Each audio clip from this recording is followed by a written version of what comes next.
The world we live in can be a minefield of confounding, confusing, and conflicting peaks and valleys. Have you found yourself exasperated and bewildered to the point that you threw your hands up in the air and declared, "I can't literally even"? Well, never fear, novices. Your postgraduate studies in life start here. I'll be your sage on the side for those ups and downs. I'm Professor Moose, and I'm going to help you learn to even. Tonight, novices, you're going to be regaled of three very peculiar, very poignant stories. Myself and friends of the podcast, my associate Marshall, and to a lesser extent my assistant Ashley and her children, are going to present to you a retelling of stories from a Zoom meeting just a few days ago. I hope that you find these as humorous as they're intended to be. Without further ado, this is The Clown Orgy, The Night at Middle Tennessee State University, and finally, Safety Moose. So right after Katrina, I lost all of my reasonable work and started my new career in hotels, which led eventually to where I'm at now.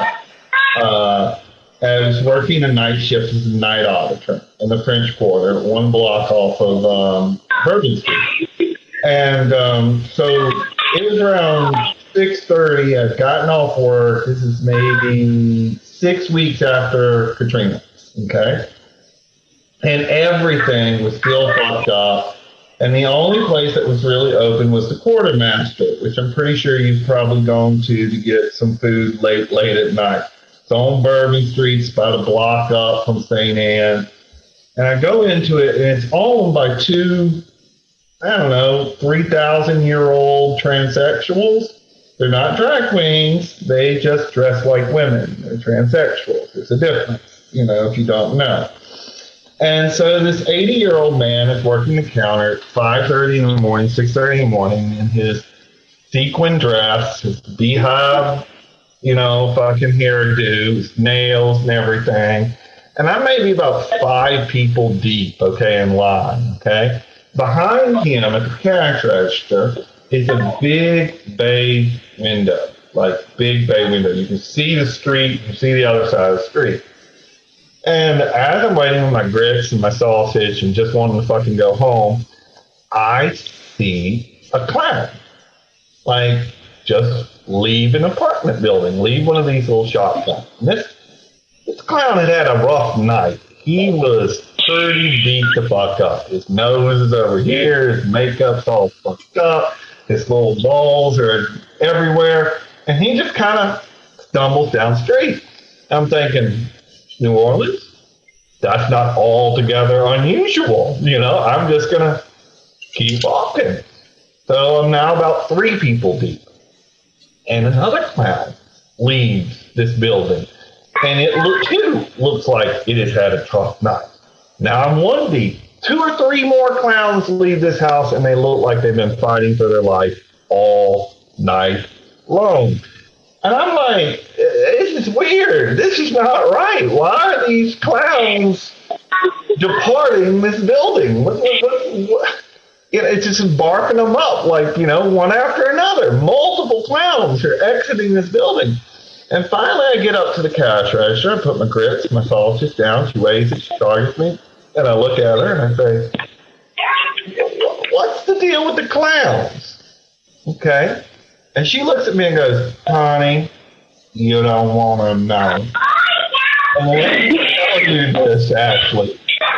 If ever, in your entire existence, does an octogenarian transvestite tell you you don't want to know?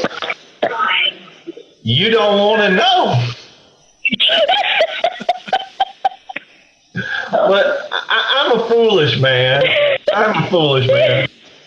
So I looked this 80-year-old transsexual in the eye and I said, tell me what's up with the clown. And he says, without missing a beat, it's 369 and it's a clown sexy orgy. So I'm like, what? Yeah, they dress like clowns and they fly from New York to Miami to New Orleans and they have sex in a giant clown sex orgy. I give him the $3.69. I bike home and I can't sleep. I'm pondering. My mind has awoken to the fact that there is 30 to 50 individuals who dress like clowns and fly across this nation to have clown sex. And as I thought about it, as I really deeply thought about this event, I could only think about the guy who started it. There's got to be a root. There's got to be a seed. There has to be a ringleader if there's a circus. There's got to be someone who builds the tent and brings the people home.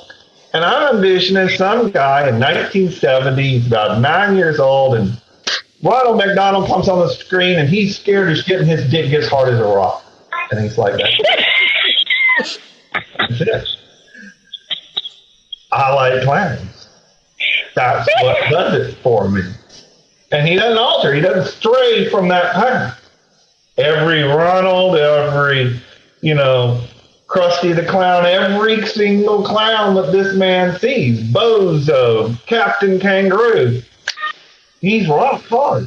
It doesn't matter. And he can't shake it.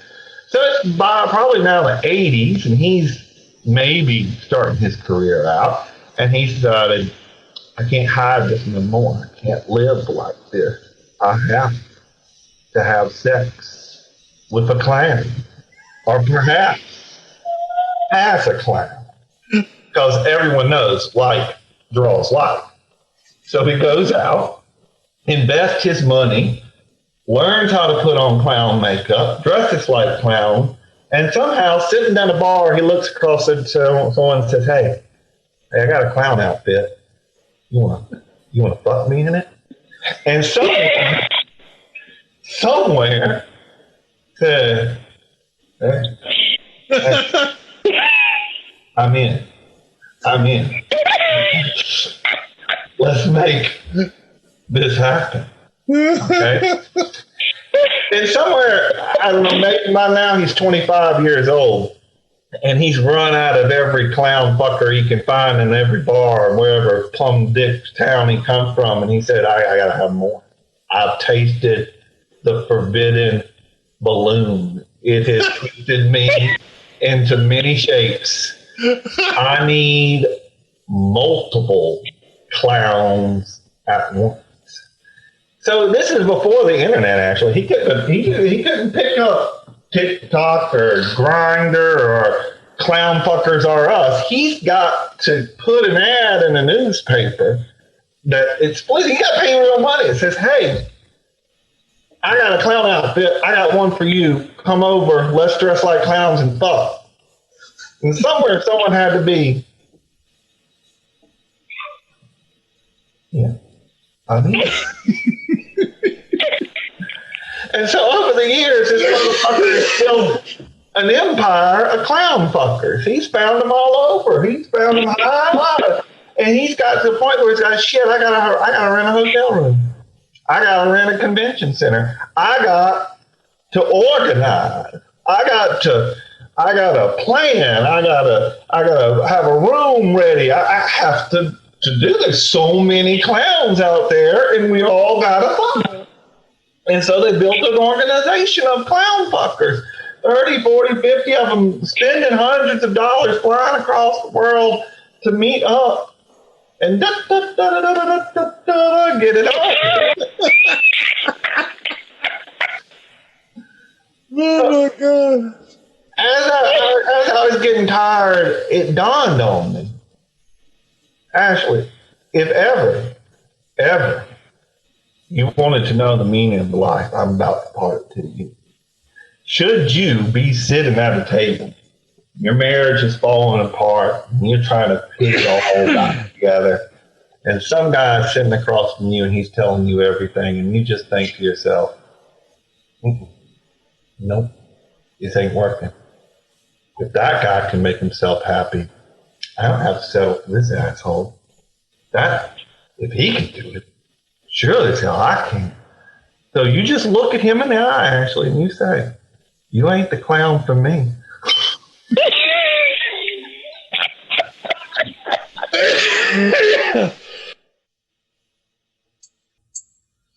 So let me just tell you about the day I'm having.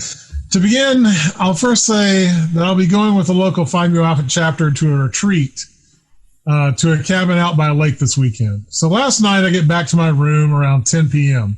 So I went to Middle Tennessee State for a year, a spring and a fall semester. When I first moved up there, I didn't know anybody. I thought there was going to be a friend who I knew from high school who was going to be going to Middle Tennessee State. And I called him on the way up there and I told him, I'll be there in a couple of hours. And he replied, oh, man, I'm not going to be in school this semester. So my dad drove me up there and dropped me off with all of my belongings, not knowing a single fucking soul on campus. So the first thing I did, I said, well, this school's got to have a chapter of Phi U Alpha. There's got to be some built-in friends that I can connect with. And so I eventually, made contact with them. So last night I get back to my dorm room around 10 p.m. So I called my ride to the retreat to get things squared away. I call, I leave a message, I call back, I leave a message with a person. Finally, I can't wait any longer because I have to get some laundry done. Because my clean wardrobe consists of a sports coat and some shorts that are too small for my ass of fatness to fit in. So I put on my too small shorts. I lie down on the bed to zip and button the things. And I take all my other clothes and go to the 24-hour laundry next door. So this was on campus, and you could pay with your student ID. I separate my clothes. I put them in their respective washers, pour in detergent, and run out of detergent before I get to the third load. So I go to the other two loads, and I collect detergent in the caps, scraping it off of the jeans and clothes and other shit that I've already poured it on. And I managed to get an even spread of the laundry over the 3 loads of clothes that I'm going to do. Close the lids to the machine, set the temperature, fabric type, walk over to the card machine to swipe my ID and pay for the laundry with my MTSU Raider funds. And lo and behold, the card swipe is not functional. So every stitch of clothing I own is in a washing machine covered with whisk, and the card machine is broke. I have no change, no cash on me to make change. So after a couple of futile attempts to find someone in my dorm with a car, I finally bite the bullet and begin the trek to the Texaco, about 1.5 miles away. So MTSU, the campus is like a giant square. And I'm on one corner, and on the far corner, there's an intersection with a gas station with an ATM and shit where I can get change. So I leave the laundry, clothes in the washer, and start to hike to the Texaco. The campus is littered with construction that just happens to be directly in my way. So they were building a new athletic center over by that corner, which was like near in the middle of campus. So it's directly in the way of what would have otherwise been a 15-minute walk. So I have to walk around the giant square that is campus. On the way there, I check every door on the godforsaken campus, but no avail. So over by the music building, I find an open gate in the construction fencing.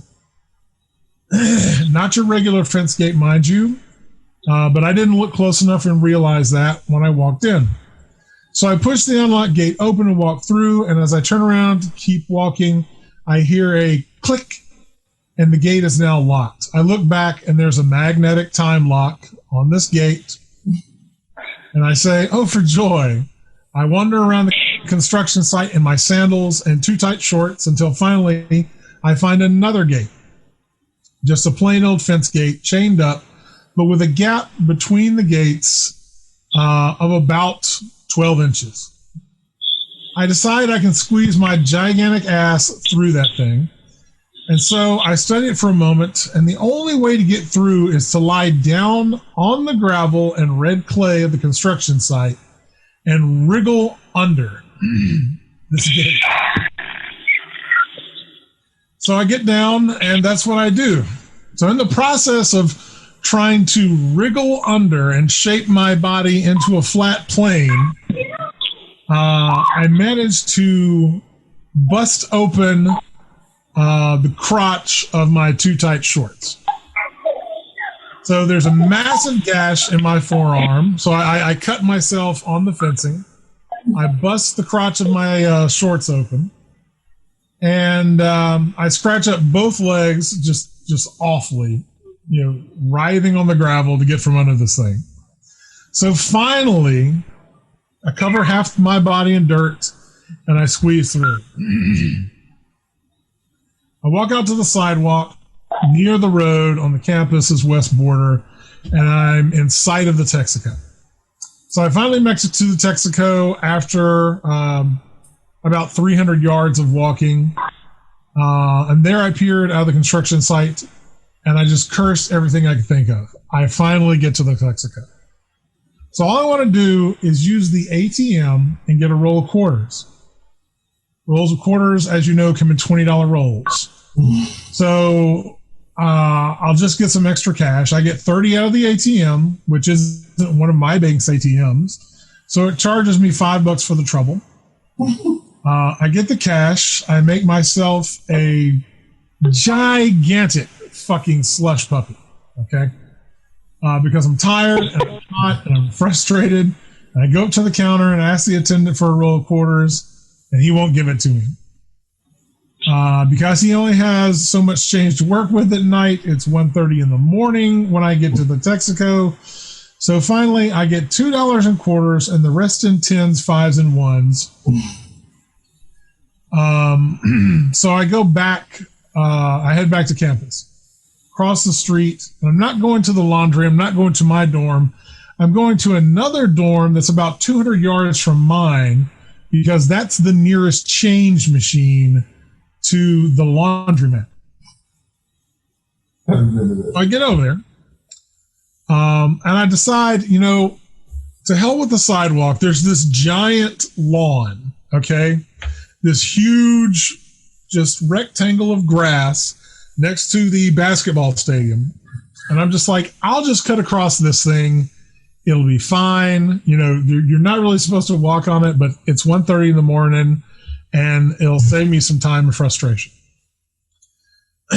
So I start back, and I start walking across the big lawn of the Murphy Sports Arena. Everything's kosher. Everything's fine. My feet are cold because they're now wet from the grass of the lawn.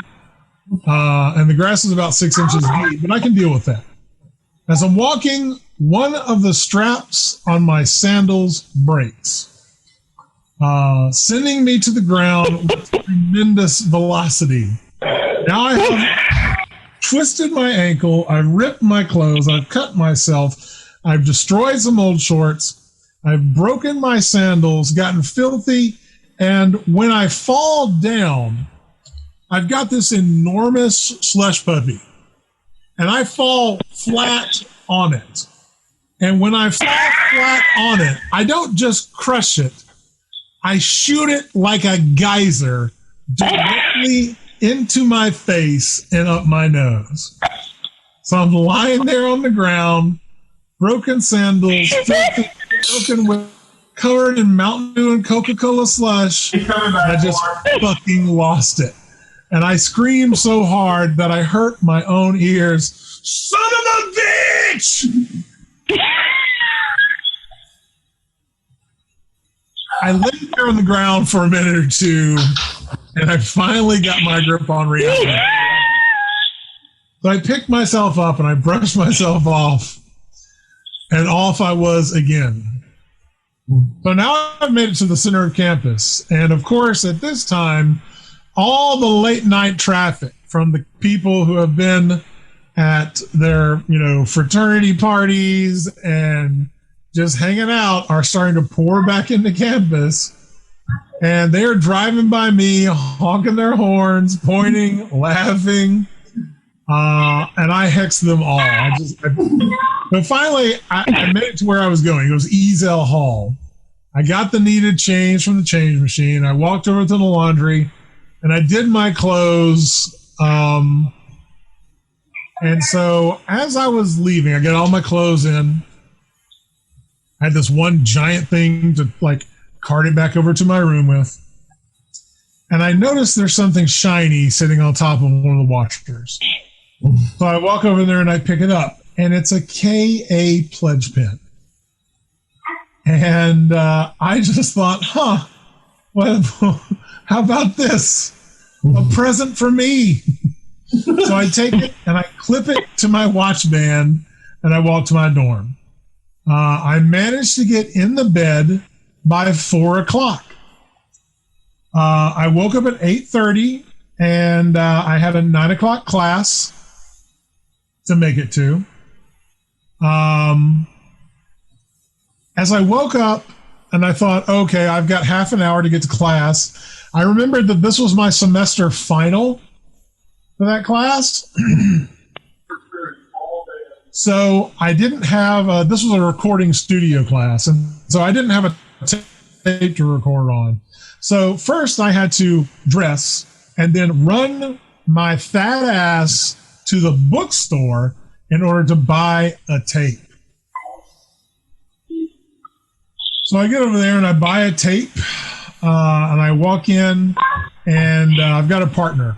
He's going to record me reading a commercial, and then we'll swap places, and I'll record him reading a commercial. And I've written my own commercial. He's written his. And, the test is you've got to go in and be able to set up the recording studio, record a 30-second commercial, and be done in 15 minutes. So I go out there, and I go in, I read my commercial, it's fine, he records it. We swap places, and I step in front of this giant recording studio console,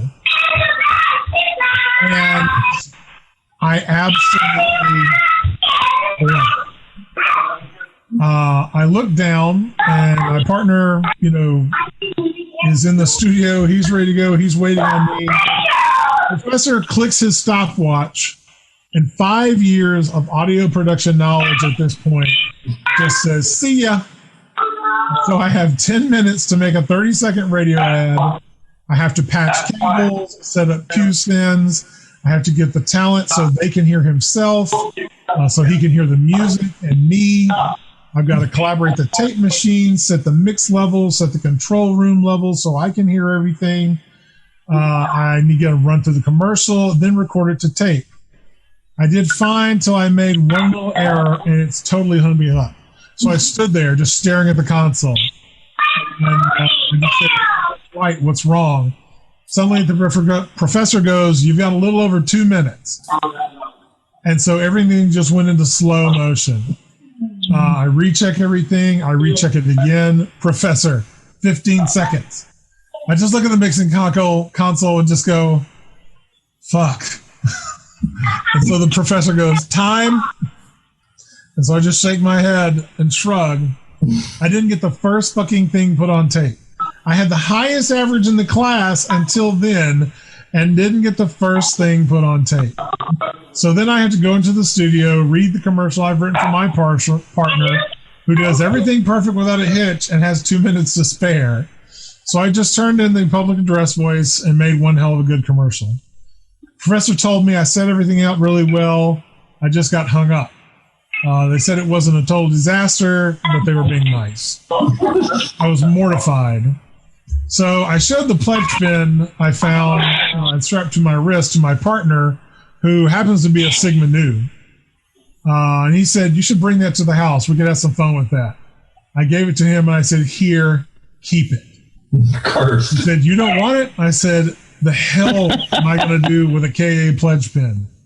The moment I took it off, I felt like my intelligence rose 100 points. I realized exactly what I did wrong in the record, and I was fucking cursed. And that's all it was. I was cursed by this blighted goddamn monkey paw of a KA pledge pen. So Wesley got married in, 99 or 2000? Marshall was Wesley's best man. So, we... this was back when I was still driving the Blue Shark.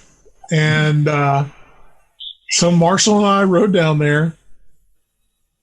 And Wesley and Angela they'd already been away. They'd already moved away from Cleveland because they had finished student teaching and stuff like that. And so we go down there to get them hitched. We get down there and we arrive at the church. Obviously they are both there. Their families are there. And the tension is just kind of palpable because nothing seemed to be going right. But, we'd already had the bachelor party. And we had all, managed to not get ourselves arrested that night. I don't know how. Oh, I remember how. It was railroad money. Railroad money. Locked us from being hauled away by Memphis's finest. That's a funny story too. Jeremy saved our ass. Oh, goddamn. So anyway, so we get there and we're doing whatever we can to help out and stuff. And, it's a tedious bit, but then finally, because we were there most of the day, we got there at we probably got there at 8 or 9 in the morning. And the actual ceremony didn't take place till noon. So we go in, we get them married, we take all the pictures, yada, yada, yada. And we go to the reception. So Marshall and I are just kind of walking up and down the table, putting stuff on our plate. And Marshall is camped out by this giant bowl of crab dip. I literally just remembered that. I was so fucking hungry. I had literally cast this spell of unity on the crowd to make the mother cry. And it was the best wedding speech I've ever given, which you witnessed mooses. So that one was really good. But this one was all the chart. Okay? It had to be, because there was going to be a fight. I literally told Wesley's mom that she was the reason I found Jesus. I went into this big spiel about families merging or anything. It was Sunday come to meet. Yeah, all I wanted was a fucking drink. And there wasn't even root beer at that goddamn reception. It was dry as fucking paved dirt. It was dry. And so the only thing they had was this crab dip. And I was like, fuck, I like crab dip. And I was going to town on it. I don't know why. It was a dumb idea. He had a mound of it on his plate. I tore it up. I ate that fucking crab dip like I never had crab in my life. So the Marshall eats the hell out of the crab dip. And, we pick through, we sit through the reception. And then, the family starts to leave. And so we're all sitting there, and there's basically, 4 circles. There's 4 social circles, okay? There's a Jones County High School circle. There's a Perk circle. There's a DSU circle. And then there's maybe one other. Well, there's one person who happens to fit in each and every one of those circles, and it's Marshall. Okay? So, Marshall and I know each other, and there's a few DSU people we know. It was high school, Jones County, Perk, And MTSU, yeah. So there was Dorian and a few other folks. And so while we're all sitting there, a plan hatches to go out and do something. Well, at first, everyone's like, let's go to Hattiesburg. And, we'll make plans there. So we go to this girl's apartment. I don't know who she was, but she was either like from, the Southern. That was the other. There was a USM circle. So we go to Hattiesburg and we go to this girl's apartment. I don't remember her, but I remember sitting there watching the movie Mulan. There's like a dozen of us sitting there in this girl's apartment watching Mulan, and everyone's trying to make plans. Well, Marshall introduced me to an interesting character from Perk that day by the name of Catlett. He seems like a pretty laid-back guy. His wife seems pretty cool. And so we're all sitting there, and I'm not part of the plans, but the plan hatches that instead of going out in Hattiesburg, we're all going to caravan down to New Orleans. So, I look at Marshall, and, I'm still in college, and I'm just like, I don't have the money to go down to New Orleans. I don't have the money for gas. I can't afford to go down there and drink. This was more than I bit off coming down here. And Catlett overhears this, and he goes, don't worry, man, I got you.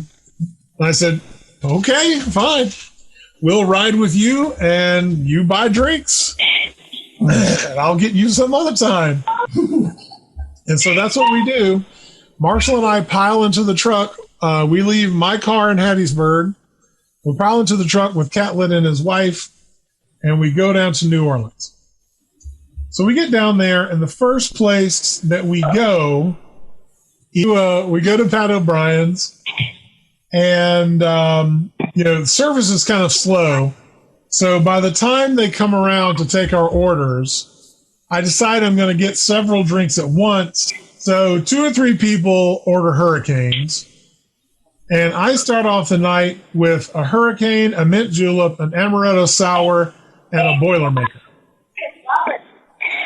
So she takes my order, she goes and comes back. We're all sitting there, and as we're sitting there, they put the drinks down. I think Marshall got a hurricane, and I sit down, and because Catlett is buying, and so I drink all 4 of my drinks. Well, Dorian doesn't like her hurricane. I drink her hurricane. And I look over at Marshall, and Marshall is someone who, despite his svelte build, can put away the alcohol. He can handle his liquor like a champ. But he's drank this much out of his hurricane, and he looks like he's ready to die. I'm just like, there's no way he's drunk. Sweating. But he looks like he has just been drinking all night. So I said, are you going to finish that? And he goes, here. And he pushes it in front of me.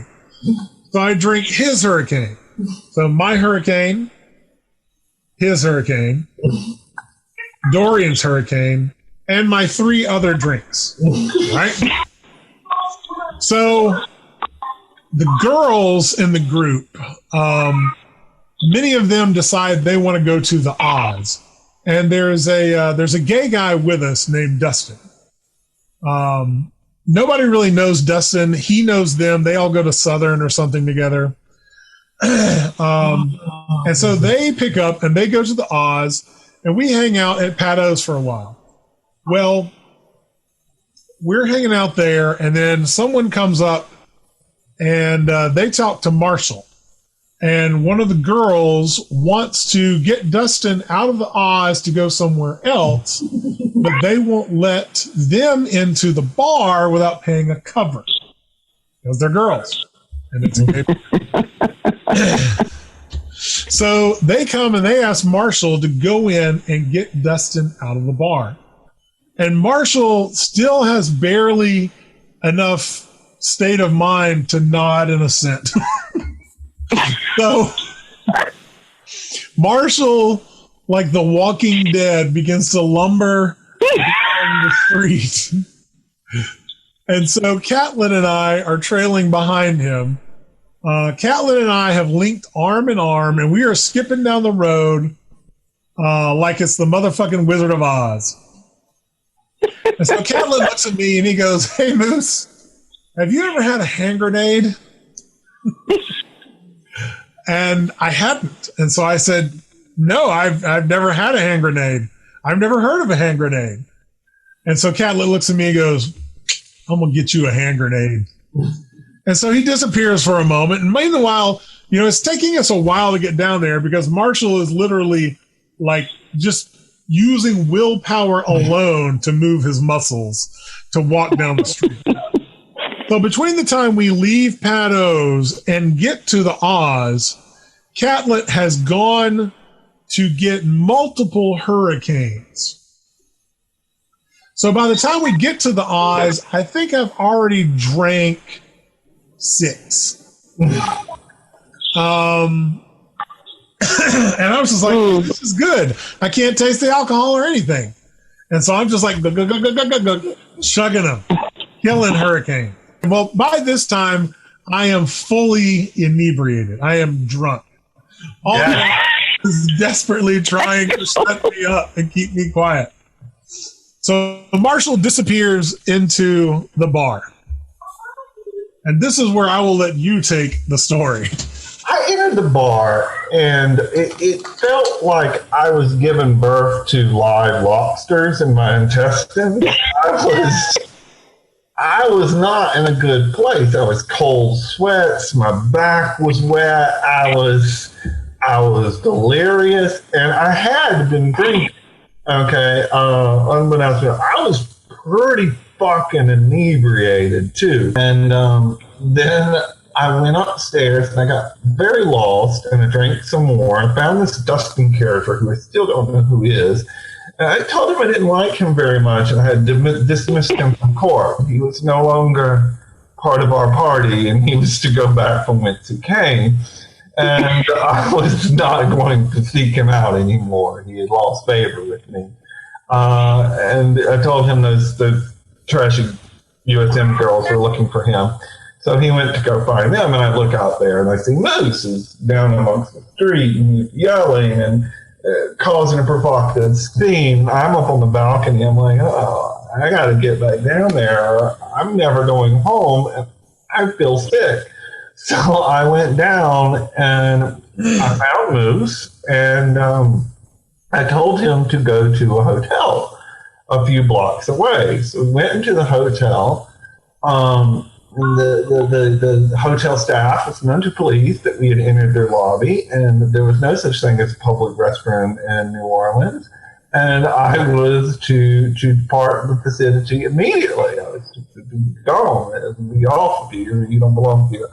So I left, and I saw that they had a parking garage nearby. So I went and I took about a 4-minute rainy shit on someone's car.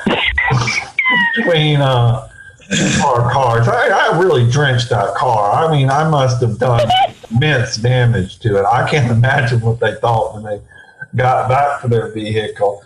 Because I'm pretty sure corn I ate in the 3rd grade was lodged in somewhere on a hubspot spoke or something or another. I had enough Pat O'Brien's napkins to wipe my ass, and I left it under the windshield wiper like a ticket. And well, while he was in the bar, Catlin and I and Benton and all the crew were outside waiting. And I had just finished a hurricane. It was like I was sneezing out of my ass, like a sneeze. I had just finished a hand grenade when Catlin looked at me and said, "Let's go get another." So I said, "Okay, let's go." And so we start arm in arm, skipping down to the tropical island. Well, as we get there, we sort of separate. Catlin goes in first. And I am very drunk by this point. I've had at least 7 hand grenades. So as I start to walk into the bar, the toe of my shoe catches the lip of the step going up into the bar. And I face plant. I fall down the front door of the bar in front of God and everybody, but I do not spill the drink in my hand. So I face plant with my hand grenade above my head. I pick myself up, and the bartender looks at me and goes, "You did not spill a fucking drop. You get a free hand grenade." Well, I see Catlett walk into the bathroom. I finish this hand grenade, put it on the bar. The bartender makes me another one. And the only thing I can think of is I've got to finish this before Catlett gets out of the bathroom because he's going to buy me another one. So I kill that hand grenade in seconds. Next thing, Catlett comes out. "You want another hand grenade?" "Yes!"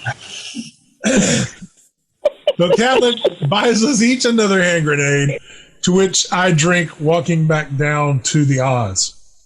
So I get down there, and by this time, Marshall is making his way out, and I see him. Well, Marshall rejoins us, and by this time, any semblance of a civilized creature had left Marshall's body. His soul had departed, and all that was left was primal animal instinct. So we start walking, and Ben and I are literally holding Marshall between us. His toes are dragging the ground as we carry him along. Dustin is behind us, and somebody says something untoward about Marshall. And probably Dustin, because it was so mean to me. Well, Dustin simply says he's just lashing out. I remember that. In the most stereotypical swishy voice you could possibly imagine. His lisp had a lisp.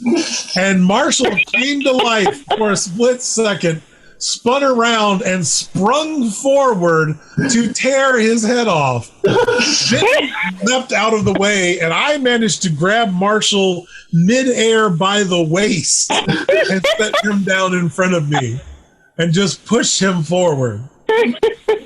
So finally we get to the point where we're trying to get out to this hotel.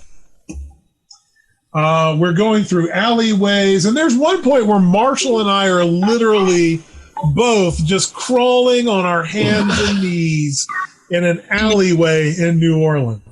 So by that point, we had found our way to the parking lot, and I had started to pick up some steam. I was still more drunk than any three people have any business being. Marshall is on the verge of not just being dead, but being undead. So Marshall then crawls over to this poor granny's Buick, squats down next to her back tire, and relieves the entirety of the history of his bowels, spraying shit over the back tire of this old bitty Buick. Wipes his ass, leaves the shit-stained Pat O'Brien's napkins on her windshield under the windshield wiper as a gift. And so then we get out, and we're standing there on the edge of Canal Street. Well, it was super busy. I mean, there was just traffic, back and forth, back and forth. It wasn't like bumper to bumper, but it was fast moving, constant traffic. And all the groups of people, the girls from USM were just incredibly vocal, incredibly whiny. And I was fucking sick of it. And they were just bitching and moaning, and I had had enough. And so finally, I decided I've got to get across this road. We have got to get over to the hotel. So I looked around, and there was an orange road cone by the entrance to this parking lot. So I walked over, and I picked it up, and I plopped it on my head, and I stepped into fucking speeding traffic without regard to my life and body and future or anything. Cars come screeching to a halt. People are honking their horns and screaming, "Get on the road, fat ass!" You know, and so I just look over and hold my arms out and say, "Safety moose, everybody cross the road." All 15 of our party ran across Canal Street. I kept the road cone on my head as we walked into the lobby of this swank New Orleans hotel, drawing stares and side-eye from patrons, staff alike. All I remember after that is that we got into Catlett's truck. We drove to some shitty motel right outside of New Orleans. We checked in and stayed there for about 6 hours.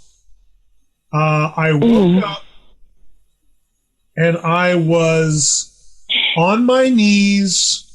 I had taken the seat cushion out of a chair and put it on the floor in front of the chair. And I kneeled down on the cushion and I laid over in the seat of the chair, and that's how I slept. I woke up and I was sticky and I was covered in ants because of course I was, because I was wearing half a hand grenade and the ants just went sugar and covered. I was just like brushing ants off of me. I went into the bathroom and I peed for a solid 5 minutes. I am not kidding. Looking at my watch, where will it end? And so we stopped at a gas station, and between New Orleans and Hattiesburg, I drank 2-gallon jugs full of water and was still thirsty when I got to Hattiesburg. Marshall and I had a quiet, somber meal at an Applebee's. The only time that we have ever taken hospice in a restaurant as shitty as Applebee's. And we just drove home in silence, me drinking another gallon of water. All I remember was so hungover that I thought my head was going to explode. And I'm fairly certain, by the way, that my timeline was correct, that I individually was so drunk and sick that I time traveled. Shit on that car and then returned to the bar to be taken home. I don't recall it. I literally don't remember anything of that trip. If I had not people telling me the story 100 times, I don't think I'd ever remember. You looked dead. Like, I thought you were gonna die. Like, I had such bad food poisoning. I was so sick. By the time you were sitting in the car, I managed to put 2 and 2 together and realized you were drunk. You had botulism. Thank you for joining us this evening. I'm Professor Moose, and this is Learn to Even.